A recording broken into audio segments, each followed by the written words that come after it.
but is being talked about all across the country right now. It's the story of a Raleigh bar fight. Not usually something that makes the news, but this case is resonating with certain athletes, mixed martial arts fighters, because the man in the fight who had MMA training is now serving 6 to 8 years behind bars.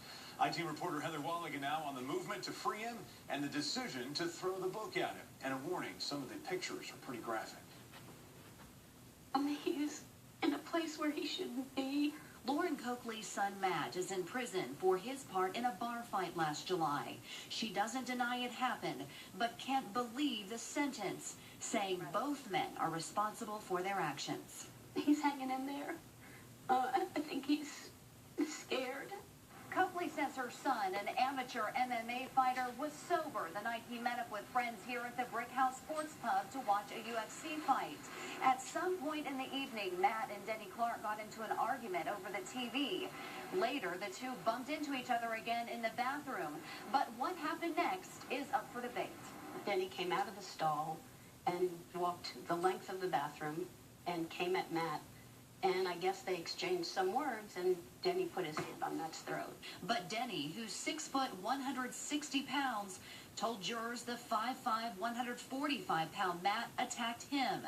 Regardless who started it, it was Denny who suffered the serious injury. Blows to his face so severe, he would later lose his left eye. Lauren Coakley admits that's a tragedy, but says Matt's MMA training shouldn't deny him the right to defend himself. Do you believe that your son was acting in self-defense in that moment? Yes, I do. Absolutely. No doubt in your mind? No doubt.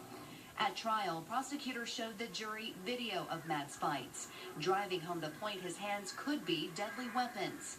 They also brought up past charges of DWI, assault, and disorderly conduct. I think he does have a temper. I think he does have somewhat of a short fuse, but I think the training that he was doing in Brazilian Jiu-Jitsu and MMA was helping him with that.